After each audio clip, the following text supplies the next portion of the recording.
बिस्मिल्लाहिर्रहमानिर्रहीम। अस्सलामुअलैकुम। आप सबको खुश आमदीद हमारे चैनल में। और हम उम्मीद करते हैं कि आप सब लोग खैरियत से होंगे और अल्लाह ताला से बेइंतहा दुआ करते हैं कि अल्लाह ताला हमारे सुनने वालों को हमेशा और हर जगह खैर वाफियत से रखें। आमीन सुम्मा आमीन। आइए अमल वज़ाइफ को अपनी ज़िंदगी बना लें, क्योंकि आज हमारे पास वक्त है, कल हमारे पास वक्त हो या ना हो, जिंदगी हमें वक्त दे या ना दे ये कोई नहीं जानता। जिंदगी में कामयाबी चाहते हैं तो 313 मर्तबा किसी भी वक्त ये कलमात पढ़ लीजिए, जिंदगी में कभी जवाल नहीं आएगा। आज हम आपकी खिदमत में लाजवाल और कामयाब जिंदगी का अमल लेकर हाजिर हुए हैं। इंसान हमेशा लाजवाल और कामयाब जिंदगी चाहता है, जिंदगी में कामयाबी चाहता है, तरक्की चाहता है, सुकून चाहता है। इस जिंदगी की दौड़ में वो सबसे आगे निकल जाना चाहता है और इस जिंदगी में कभी जवाल ना आए। तो इन तमाम ख्वाहिशात और जुस्तजुओं की तकमील और कामयाबी के लिए फकीर का बताया हुआ अमल यकीन कामल के साथ 313 मरतबा करके देखिए। इस अमल की इजाज़त आम है। अल्लाह रब्बुल इज़्ज़त ज़िंदगी में कामयाबियाँ और लाजवाल ज़िंदगी अता फरमाएंगे इंशाअल्लाहुल अज़ीज़। अगर आप ज़िंदगी में कामयाबी चाहते हैं तो ये अमल ज़रूर कर लीजिए, ज़िंदगी में कभी जवाल नहीं आएगा। आपको अमल ज़रूर बताएंगे, लेकिन अगर आप मुझे पहली मर्तबा सुन रहे हैं या हमारे चैनल पर नए हैं तो हमारे चैनल को सब्सक्राइब कीजिए और अगर वीडियो पसंद आए तो इसको ज़रूर लाइक करें। अब हम बात करेंगे अपने अमल के बारे में। हज़रत जबरील अमीन अलैहिस्सलाम हज़रत मोहम्मद सल्लल्लाहु अलैहि वसल्लम की बारगाह में हाज़िर हुए और अर्ज़ करने लगे कि या रसूल अल्लाह, आज एक बहुत ही अजीब वाक़या पेश आया। नबी करीम सल्लल्लाहु अलैहि वसल्लम ने पूछा कि कौन सा ऐसा वाक़या जो कि आपको बहुत ज़्यादा अजीब लगा है। हज़रत जबरील अमीन अलैहिस्सलाम अर्ज़ करने लगे कि या रसूल अल्लाह, मेरा गुज़र कोई काफ से हुआ।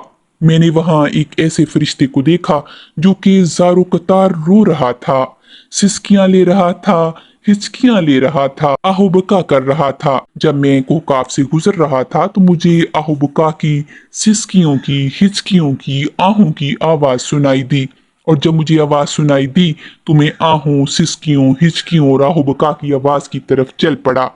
फिर मैंने एक फरिश्ते को देखा। या रसूल अल्लाह, ये वो फरिश्ता है जिसको मैंने आसमान ज़मीन पर देखा। अल्लाह ताला ने उसको ऐसी शान अता कर रखी थी, ऐसे मसनद पर बैठा हुआ था कि उसके एहतराम में 70,000 फरिश्ते हाथ बांधे खड़े होते थे। फिर अल्लाह ताला ने उस फरिश्ते को ऐसी शान दे रखी थी कि उसकी हर सांस के बदले में अल्लाह ताला एक फरिश्ता पैदा करता था। यानी कि जब ये फरिश्ता एक सांस लेता था तो अल्लाह ताला एक नए फरिश्ते को तख्लीक करता था। जब अल्लाह ताला ने उसको इस कदर शान अता फरमा रखी थी, फिर हुआ क्या कि जब नबी करीम सल्लल्लाहु अलैहि वसल्लम मेराज पर तशरीफ ले गए तो ये फरिश्ता अपनी इबादत व अमाल में मसरूफ रहा, अपनी मसनद पर बैठा रहा। नबी करीम सल्लल्लाहु अलैहि वसल्लम जब उसके पास से गुजरे तो उसने नबी करीम सल्लल्लाहु अलैहि वसल्लम का इकराम नहीं किया, एहतराम नहीं किया। बस यही हुआ कि अल्लाह ताला को उसकी ये अदा इतनी बुरी लगी कि अल्लाह ताला ने उसको बुलंदियों से पस्तियों में फेंक दिया। अल्लाह ताला ने उसके पर ख़त्म कर दिए, परों के बाल भी ख़त्म कर दिए, शक्लो बेशक्ल हो गया, तमाम तर इकरामो इकदार उसका ख़त्म हो गया। अब वो कोई काफ में क्या कर रहा था? रो रहा था, पछता रहा था, अहुबका कर रहा था और ये चाह रहा था कि उसको किस तरह से माफ़ी मिल जाए। उसने मुझे कहा कि ए जबरील अमीन, आप हमारे सरदार हैं, आप अल्लाह ताला की बारगाह में इल्तजा करें कि मुझे माफ़ी मिल जाए। अल्लाह ताला से कहिए कि मुझे माफ़ फरमा दें। हज़रत जबरील अमीन अलैहिस्सलाम ने कहा कि मैंने अल्लाह ताला की बारगाह में बहुत ज़्यादा इज़्ज़ो इनकसारी के साथ इल्तजा की, दुआ की कि या अल्लाह, इसको माफ़ फरमा दीजिए। तो अल्लाह ताला ने मेरी दुआ को मशरूत कबूल कर लिया। तो मैंने अल्लाह ताला की बारगाह में अर्ज़ किया, या अल्लाह, वो कौन सा ऐसा अमल करे कि उसको माफ़ी मिल जाए, उसकी तौबा कबूल हो जाए। अल्लाह रब्बुल इज़्ज़त ने आवाज़ दी कि ए जबरील, अगर तू चाहता है कि मैं इसको माफ़ कर दूं और इसकी तौबा कबूल हो जाए और जिस मुकाम से ये गिरा है वो मुकाम इसको दोबारा अता कर दूं, उसको बहाल कर दूं तो ये मेरे महबूब पे, मेरे कमली वाले पे कसरत के साथ दरूद सलाम पढ़े। तो या रसूल अल्लाह, अजीब ये हुआ कि जब मैंने उसको अल्लाह ताला का ये पैगाम सुनाया कि अल्लाह ताला ने तेरी माफ़ी को तो कबूल कर लिया है, लेकिन वो मशरूत है, यानी शर्त ये है कि तू कसरत के साथ नबी करीम सल्लल्लाहु अलैहि वसल्लम, अल्लाह के महबूब कमली वाले पे कसरत के साथ दरूद सलाम पढ़े। जब मैंने उसको ये पैगाम सुनाया तो वो आपकी ज़ाती अक़दस पर दरूद सलाम पढ़ने लगा। देखते ही देखते उसके पर उगने लगे, परों पर उसके बाल निकलने लगे, परों की चमक और नूरानियत वापस लौट आई और वो देखते ही देखते पस्ती से बुलंदी की तरफ जाने लगा और जाकर अपनी उसी मसनद पर बैठ गया जिससे वो नीचे गिरा था। सिर्फ और सिर्फ ये दरूद पाक पढ़ने का नतीजा था। जब नबी करीम सल्लल्लाहु अलैहि वसल्लम का जिक्र हो तो हमेशा आप लोग भी दरूद पाक ज़रूर पढ़ा करें। ये इंतज़ार मत करें कि कोई दूसरा पढ़े। आप अपने जहन में ये पक्का इरादा कर लीजिए, अपने साथ वादा कर लीजिए कि जब भी नबी करीम सल्लल्लाहु अलैहि वसल्लम का जिक्र होगा तो आप हर हाल में, हर सूरत नबी करीम सल्लल्लाहु अलैहि वसल्लम पर दरूद पाक भेजेंगे।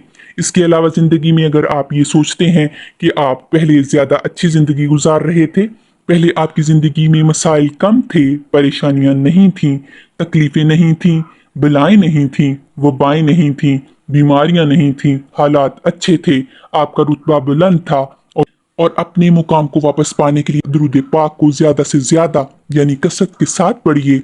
आपका कोई भी मसला है, जादू के डसे हुए हैं, बीमारियों का शिकार हैं, तंगदस्ती आपके दरवाजे पर हमेशा हमेशा के लिए आ बैठी है, ऐसे ही तमाम मसाइल, परेशानियों, मसाइब, मुश्किलात, तकलीफें आपकी ज़िंदगी में शामिल हैं, इन तमाम से बचने के लिए आप दरूद सलाम की कसरत कीजिए। जिस कदर भी कसरत हो सकती है दरूद सलाम नबी करीम सल्लल्लाहु अलैहि वसल्लम पे, हमारे आका दो जहां पर ज़्यादा से ज़्यादा दरूद सलाम भेजिए, क्योंकि तमाम तकलीफ़ों, तमाम परेशानियों का इलाज ज़िक्र रसूलुल्लाह सल्लल्लाहु अलैहि वसल्लम है। जितना ज़्यादा दुरूद सलाम आप पढ़ेंगे आपको उतना ज़्यादा नफ़ा हासिल हो जाएगा। जिन पस्तियों में आप आ गिरे हैं इंशाअल्लाह अल्लाह ताला आपको बुलंदियों तक ले जाएगा जो कभी आपकी ज़िंदगी का हिस्सा थी। दुनिया की नीयत से पढ़ेंगे तो आपको दुनिया मिल जाएगी, आखिरत की नीयत से पढ़ेंगे तो आपको आखिरत मिल जाएगी। अगर कोई ऐसा इंसान जो कभी इबादत किया करता था अब उसकी तवज्जुहात उस तरह से इबादत में नहीं मौजूद, तो अगर वो दुरूद सलाम नबी करीम सल्लल्लाहु अलैहि वसल्लम पर भेजता है तो इंशाअल्लाह उसको अपना वो मुकाम ज़रूर मिल जाएगा। अगर आप ये चाहते हैं कि आप किसी ओहदा पर मौजूद थे जिससे आपको हटा दिया गया तो उसकी नीयत कर लीजिए और ज़्यादा से ज़्यादा दुरूद सलाम पढ़िए, इंशाअल्लाह आपको आपका वो ओहदा ज़रूर मिल जाएगा। अगर आप बीमार हैं तो भी दरूद सलाम पढ़िए, अगर आप परेशान हैं तो भी दरूद सलाम पढ़िए, अगर आपको कोई मसला है, आपकी कोई हाजत है तो भी दरूद सलाम पढ़िए। और दरूद पाक की कसरत जिस तादाद को माना जाता है वो 313 मरतबा है। आप भी इस अमल को ज़रूर कीजिए, अपने प्यारों को भी इस अमल के बारे में ज़रूर बताइए ताकि वो भी इससे फ़ायदा हासिल कर सकें। जज़ाकल्लाह।